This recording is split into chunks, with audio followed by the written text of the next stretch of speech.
Hello दोस्तों, मैं आपका स्वागत करता हूं हमारे चैनल सुपर एकेडमी में। आज हम न्यूट्रिशन पार्ट का दूसरा भाग लेकर आपके सामने उपस्थित हुए हैं और आशा करते हैं कि पहले भाग की तरह आपको ये भाग भी पसंद आया होगा। आप लोग ज़्यादा से ज़्यादा हमारे चैनल को सब्सक्राइब करें और कमेंट बॉक्स में लिखते रहें कि किस तरह की हमारी क्लासेस हो रही है, जिससे कि हम बेहतर से बेहतर क्लास आपके सामने लेकर आ सकेंगे। कल के पार्ट में हमने न्यूट्रिशन या पोषण के को लेकर कुछ महत्वपूर्ण बातें आपको बताई थी, उसके कुछ भाग बताए थे। आज हम भाग 2 में आपको उसी भाग के आगे की चीजें लेकर बात करते हैं। ठीक है, कल हमने ऑटोट्रॉपिक और हेटेरोट्रॉपिक को लेकर कुछ बातें की थी। एक बार फिर उनके बारे में थोड़ा जान लेते हैं। ऑटोट्रॉपिक कौन से होते हैं? जो जीव अपना भोजन स्वयं तैयार करते हैं वो हमारे ऑटोट्रॉपिक होते हैं, और हेटेरोट्रॉपिक जो किसी और जीव पर या पेड़ पर अपने भोजन के लिए निर्भर रहते हैं उनको हेटेरोट्रॉपिक कहते हैं। उन्हीं में आगे की श्रृंखला में आज के भाग में हम ये देखेंगे पर पोषण के प्रकार किस तरीके से होते हैं। पर पोषण 3 प्रकार के होते हैं। पहला मृत जीवन पोषण, जिसको हम सैप्रोफाइटिक न्यूट्रिशन कहते हैं। दूसरा परजीवी पोषण, जिसको पैरासाइटिक न्यूट्रिशन कहते हैं। और तीसरा हमारा प्राणी सम पोषण, जिसको होलोजेनिक न्यूट्रिशन कहते हैं। अब ये 3 प्रकार और कहां से आए, इस पर थोड़ी सी रोशनी डालना चाहूंगा कि हेटेरोट्रॉपिक और ऑटोट्रॉपिक के अलावा भी ऐसे हमारे बीच में जीव होते हैं जो जीव अपने पोषण के लिए किसी न किसी माध्यम से क्या करते हैं, भरण पोषण करते हैं। आपने देखा होगा कि हमारे घरों में छोटे छोटे कीड़े मकोड़े भी होते हैं, वो भी क्या होते हैं, परजीवी तो होते हैं, और वो किसी पेड़ पर या किसी और जीव पर बिल्कुल पूरी तरीके से आश्रित नहीं होते। सीधे तौर पर थोड़ा खा लेते हैं। अब हम बैठे हैं, कोई चेहरा ही देख लीजिए, वो हमारे आसपास घूम रहा है, ऐसा तो है नहीं कि हमारा खून चूस लेगा। तो ऐसे कुछ और भी जीव हैं जो कि अपने पोषण के लिए किसी न किसी माध्यम से, किसी न किसी रूप से, किसी न किसी चीज पर आश्रित रहते हैं। सबसे पहला हम आज लेते हैं आपको मृतजीवी पोषण, जिसको सैप्रोफाइटिक न्यूट्रिशन कहते हैं। मृतजीवी पोषण क्या है? मृतजीवी शब्द की उत्पत्ति ग्रीक भाषा के सैप्रेस शब्द से हुआ, जिसका अर्थ होता है अवशोषण। मतलब कि इस प्रकार के पोषण में जीव मृत जंतुओं और पेड़ पौधों के शरीर से अपना भोजन क्या करता है, हासिल करता है। जैसे कि आपने देखा हो कि कभी कभी कुछ जीव ऐसे भी दिखाई देते हैं कि सड़क के किनारे किसी हादसे का शिकार होकर मर जाते हैं। हम देखते हैं आज वो किसी और अवस्था में, 2 दिन बाद देखते हैं कि वो धीरे धीरे कम होता हुआ चला जाता है, और एक दिन हम देखते हैं उसकी हड्डी का सिर्फ ढांचा ही वहां देखने के लिए मिलता है। ऐसा क्या होता है कि वो पूरा का पूरा जीव वहां से खत्म हो जाता है। तो वो किस कारण से होता है? इन जीवों के कारण से होता है जो मृत जीवी पोषण का भरण पोषण करते हैं। ऐसे जीव जो कि मृत जंतुओं और पेड़ पौधों के शरीर से ही अपना भोजन को लेते हैं और उनके अंदर के पोषण को अपने शरीर के पोषक तत्वों में बदलकर अपने जीवन का यापन करते हैं। और किस रूप में भोजन लेते हैं? कार्बनिक पदार्थों के रूप में। कार्बनिक पदार्थों के रूप में ये अपना भोजन उनके शरीर से हासिल करते हैं। और ये बहुत छोटे होते हैं, सूक्ष्म होते हैं, तो हमको ऐसा नहीं है कि दिखाई भी जल्दी से दे जाए। ठीक है, एक बार फिर देख लेते हैं कि ग्रीक शब्द से ये मृतजीवी शब्द आया, जिसका मतलब ही क्या है? अवशोषण। अवशोषण, बचा हुआ कुछ ऐसा भाग जो कि हमारे किसी काम का नहीं है, तो उनको क्या मृतजीवी जंतु खा जाते हैं। जैसे कि बैक्टीरिया, प्रोटोजोआ। प्रोटोजोआ तो आप नहीं समझ पाएंगे कि कैसा जीव होता, ना देखा होगा, लेकिन बैक्टीरिया शब्द ऐसा है कि आमतौर पर सभी लोगों ने सुना हुआ। कहते हैं बैक्टीरियल इन्फेक्शन हो गया, भाई पेट में दर्द उठा है, क्या हुआ? इन्फेक्शन हो गया। क्या है इन्फेक्शन? वो किसकी वजह से होता है? वायरस की वजह से तो होता नहीं है। वो बैक्टीरियल इन्फेक्शन होता है कि हमारे शरीर के अंदर ऐसे जीवाणु उत्पन्न हो जाते हैं जो हमारे शरीर के अंदर जाकर हमारे भोजन को खाना शुरू कर देते हैं और उसकी जगह क्या करते हैं? अपनी प्रजातियों को बढ़ा देते हैं, जिसके कारण हमारा शरीर क्या होता है? बीमार हो जाता है। तो बैक्टीरिया एक ऐसा शब्द है, एक ऐसा जीवाणु है जो कि ऐसी जगहों पर आपको मिलेगा और मृत जीवी और पेड़ों को खाकर अपने जीवन यापन करता है। इसमें आगे आता है हमारा परजीवी पोषण। परजीवी शब्द की उत्पत्ति ग्रीक भाषा के पैरासाइट शब्द से हुआ, जिसमें पारा का शब्द है पास। पारा का शब्द है पास। बगल कह सकते हैं, और साइड का तो आप जानते ही हैं, कल की क्लास में बताया, साइड माने पोषण। बगल और पास का मतलब ये तो हुआ नहीं कि बगल वाला पोषण कोई हो गया, लेकिन परजीवी कौन से जीव होते हैं जो कि अपने भोजन के लिए किसी नजदीक वाले जीव को पकड़ते हैं। जैसे कि एक छोटा सा एग्जांपल मैं आपको देना चाहूंगा, है तो थोड़ा सा अजीब सा लेकिन सुनने में लगेगा जैसे जू। बहुत से लोगों के लिए सुना कि भाई हमारे सिर में जू हो गई। ये जू क्या है? कभी कभी हमारे तो होती नहीं है, लेकिन दूसरे इंसान के पास गई ये जू, वहां से हमारे भी सिर में आ गई। और क्या करते हैं? अपने भोजन के लिए ये क्या करते हैं? पास वाले को अपना क्या बनाती है? करने के लिए भोजन को टारगेट बनाते थे। ऐसे जीव जो कि अपने आसपास के दूसरे जीवों के ऊपर निर्भर रहते हैं अपने भोजन के लिए, उनको क्या कहेंगे हम? परजीवी जीव कहते हैं। और ये परजीवी पोषण का इस्तेमाल करते हैं। तो ऐसे में हमारे कौन से ऐसे जीव है? गोलकृमि, हुकवर्म और टैगवर्म आदि इस तरह के जीव हमारे क्या करते हैं? आपके परजीवी पोषण परजीवी जीव कहलाते हैं। अब आपने जू को देखा, जू क्या करती है? ऐसा तो नहीं हमारे शरीर को खाने लगती है, वो हमारे शरीर से खून को चूसती है। तो हमारे ब्लड के अंदर के पोषक तत्वों को वो अपने पोषक तत्वों में बदलकर अपना क्या करती है? जीवन व्यतीत करती है। फिर हम उसको मार देते हैं इस तरीके से। तो ये परजीवी पोषण कहलाता है। इसके बाद हमारा आता है प्राणी संपोषण। प्राणी संपोषण क्या है? प्राणी संपोषण शब्द की उत्पत्ति ग्रीक भाषा के होलोजोइक शब्द से हुआ। ग्रीक भाषा में एक शब्द आया होलोजोइक। होलोजोइक कौन से जीवाणु होते हैं? देखिए अभी आपने दो तरीके के जीवों के बारे में जोड़ा, दो तरीके पोषण के बारे में। एक तो मृत जीवी जो मरे हुए को खाते हैं, एक आपने देखा पैराजोइक। ये कौन से होते हैं? जो अपने नजदीक वाले पर आश्रित रहते हैं। और तीसरा कौन सा था? प्राणी संपोषण। प्राणी संपोषण में जो शब्द की उत्पत्ति हुई वो ग्रीक भाषा के होलोजोइक शब्द से हुई।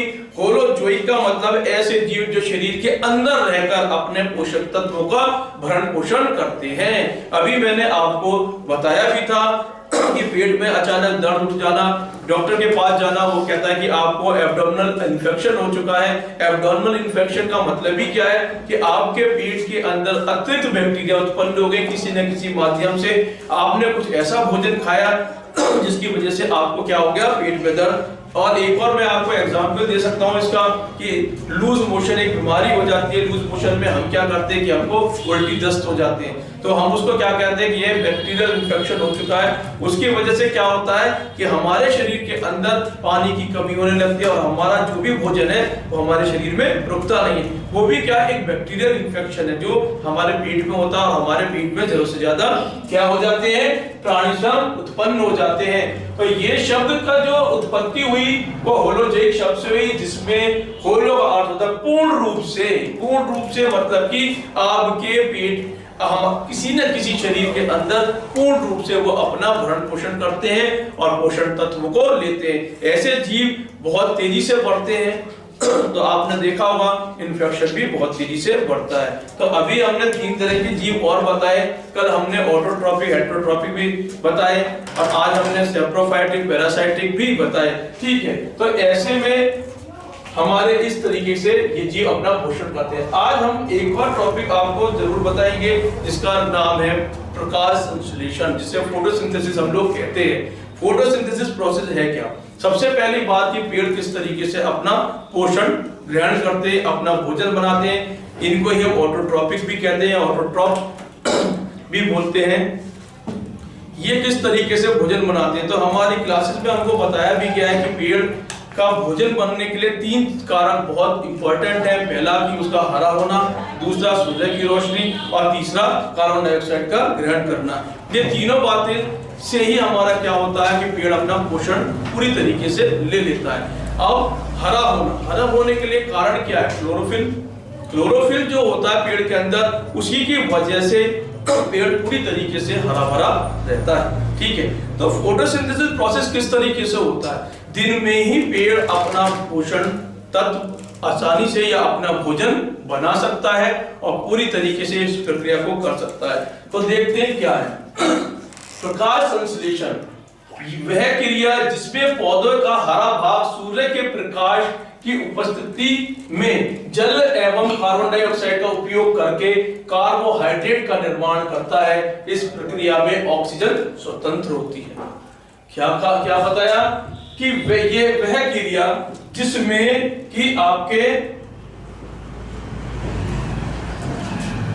पौधे का हरा होना, दूसरी बात सूर्य के प्रकाश का उपस्थित होना, तीसरी बात कि जल एवं कार्बन डाइऑक्साइड का उपयोग करना, और इन सब के उपयोग से वो कार्बोहाइड्रेट का निर्माण करता है। किसका? कार्बोहाइड्रेट का निर्माण करता है और अपने पोषण तत्वों को पूरा करता है। जब दिन निकलता है, सूरज जिस तरीके से बढ़ता हुआ जाता है, तो हमारे पेड़ की जो पत्तियां होती हैं वो क्या करती हैं? सूर्य की रोशनी को ग्रहण करती हैं। ऐसे में कार्बन डाइऑक्साइड का लेना और ऑक्सीजन का छोड़ने की प्रक्रिया भी पूरी होती है। ये किस तरीके से होती है? जो पेड़ की जड़ होती है, वहां से पेड़ क्या लेता है? जल और नाइट्रोजन गैस।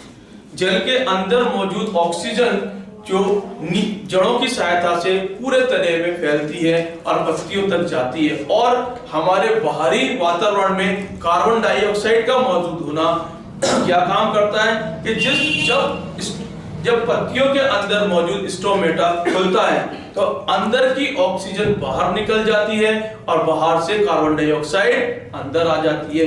उस टाइम कार्बन डाइऑक्साइड और जल की सहायता से पेड़ क्या करता है? सूर्य की रोशनी में कार्बोहाइड्रेट का निर्माण करता है, और यही कार्बोहाइड्रेट फिर पत्तियों से पूरे पेड़ के अंदर चली जाती है। इस तरीके से पेड़ क्या करता है? अपने पोषण को पूरा करता है। ठीक है, तो ये प्रक्रिया, इस प्रक्रिया में ऑक्सीजन क्या है? पूरी तरीके से स्वतंत्र। क्यों स्वतंत्र बताएगी? क्योंकि पेड़ ऑक्सीजन को छोड़ देता है। पेड़ ऑक्सीजन का कोई इस्तेमाल नहीं करता है और उसको अपने शरीर से निकाल देता है। तो ऐसे में ऑक्सीजन पूरी तरीके से क्या हो जाती है? स्वतंत्र हो जाती है। ठीक है, तो प्रकाश संश्लेषण का अर्थ है क्या? तो अगर इसको हम एक दूसरी भाषा में समझना चाहें तो देखिए, आधुनिक धारणा के अनुसार प्रकाश ऊर्जा का अवशोषण तथा इसका कार्बनिक रसायनों में संश्लेषण द्वारा स्थायी रासायनिक विभव में परिवर्तन होना ही प्रकाश संश्लेषण होता है। कहने का मतलब क्या है कि अगर हम आज की धारणा के अनुसार इस बात को समझते हैं, तो उसमें जो प्रकाश ऊर्जा है जो सूर्य से मिल रही है हमारे पेड़ को, उसका अवशोषण होता है। अवशोषण का मतलब प्रकाश ऊर्जा को ग्रहण किया जाता है, और ग्रहण करने के बाद अंदर कार्बनिक रसायनों में क्या होती है? अभिक्रियाएं शुरू हो जाती है, और अभिक्रिया होने पर जो हमारा स्थायी संश्लेषण उत्पन्न होता है उसके विभव को ही हम क्या कह देते हैं? प्रकाश संश्लेषण या फिर फोटोसिंथेसिस कहते हैं। ठीक है, आइए तो प्रकाश संश्लेषण प्रक्रिया का क्या अर्थ है? उसकी जो प्रक्रिया है, उसकी जो रिएक्शन है, उसका क्या अर्थ हो सकता है? तो प्रकाश संश्लेषण में प्रकाश ऊर्जा रासायनिक ऊर्जा में परिवर्तित होती है। बिल्कुल सही बात है भाई। Heat energy is converted into chemical energy. तो हमारी जो प्रकाश ऊर्जा है वो रासायनिक ऊर्जा में परिवर्तित होती है सूर्य की रोशनी में के होने की वजह से, और इस रासायनिक ऊर्जा से वायुमंडल में जो कार्बन डाइऑक्साइड मौजूद है जिसको CO2 कहते हैं, तथा जल H2O कार्बनिक यौगिक में समाविष्ट की जा सकती है। ये क्या है? हमारा H2O। तो हमारे वातावरण में कार्बन डाइऑक्साइड और जड़ों से जो उसने पानी ग्रहण किया H2O, उसको क्या कर सकते हैं? हम कार्बनिक यौगिक में समाविष्ट कर सकते हैं। यही हमारा क्या है? प्रकाश संश्लेषण की पूरी प्रक्रिया है। इस प्रक्रिया को हम एक इक्वेशन से समझने की कोशिश करेंगे कि उस इक्वेशन से देखिए, CO2 plus H2O, CO2 carbon dioxide, H2O पानी, सूर्य की रोशनी और पेड़ का हरा होना, ये सारी चीजें एक साथ इकट्ठी कर ली हमने। क्या क्या? कार्बन डाइऑक्साइड जो बाहरी वातावरण से हमको मिलती है, पानी जो जड़ों की सहायता से पेड़ ले रहा है, रोशनी जो सूर्य से आ रही है, और क्लोरोफिल जो पेड़ के हरे होने का कारक है। जब ये एक साथ मिलते हैं तो हमारे कार्बोहाइड्रेट मतलब कि ग्लूकोज के रूप में निकलता है। ये क्या है? ग्लूकोज। ग्लूकोज C6H12O6, ठीक है, C6H12O6 ये क्या है, ग्लूकोज कार्बोहाइड्रेट के रूप में हम ये क्या पूर्ण करते हैं, और ऐसे में हमारी ऑक्सीजन स्वतंत्र रूप से बाहर निकल जाती है। क्या निकल जाती है? स्वतंत्र रूप से बाहर निकल जाती है। तो ये पूरी क्रिया किस तरीके से हो रही है? इन चारों की मौजूदगी में क्या बन रहा है? हमारा ग्लूकोज का निर्माण कर रहा है पेड़। और पेड़ ग्लूकोज किस रूप में ले रहा है? कार्बोहाइड्रेट्स के रूप में ग्रहण करता है, और उस ग्रहण करने से हमारी क्रिया पूर्ण है। चलिए इस चित्र में हम देखते हैं कि आखिरकार किस तरीके से हमारे ये क्रिया पूर्ण हो रही है।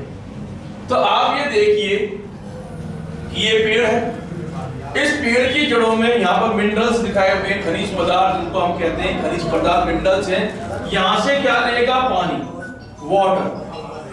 वाटर मतलब कि H2O पेड़ यहाँ से ग्रहण करेगा, ठीक है। अब ये जो पानी जो चलता है या नाइट्रोजन गैस के लिए या खनिज पदार्थ, वो हमारी जड़ों की सहायता से धीरे धीरे पेड़ में आना शुरू करते हैं, पूरे पेड़ में फैल जाते हैं, ठीक है, पानी, ठीक है। तो अब हमारे पूरे पेड़ के अंदर क्या पहुंच गया? पानी पहुंच गया।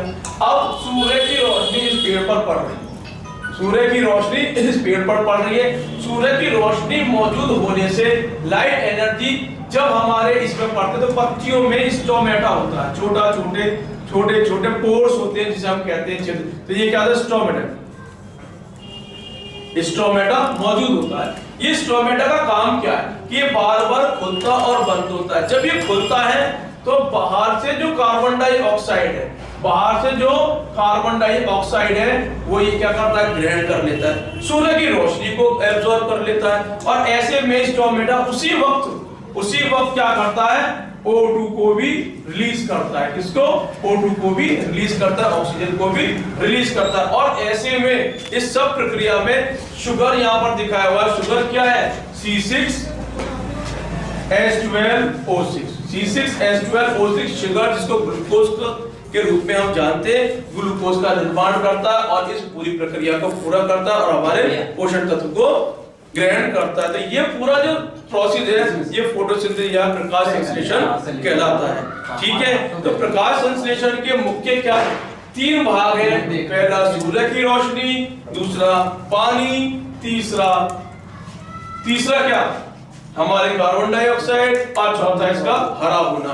ये सारी प्रक्रियाएं जब एक साथ मिलती हैं तो किसका निर्माण करती है? ग्लूकोज का निर्माण करती है और ऑक्सीजन को बाहर छोड़ती है। तो मैं ये उम्मीद करता हूँ कि आपको प्रकाश संश्लेषण समझ में आया होगा, और ये उम्मीद करता हूँ कि आज की क्लास में जो मैंने आपको अतिरिक्त पोषण के 3 टाइप बताए वो भी आपको समझ आए होंगे। तो ज्यादा से ज्यादा हमारे चैनल को सब्सक्राइब करिए और हमें लाइक कीजिए और बेल आइकन को दबाते रहिए। अगली क्लास में आगे का भाग लेकर फिर मिलते हैं। जय हिंद, जय भारत।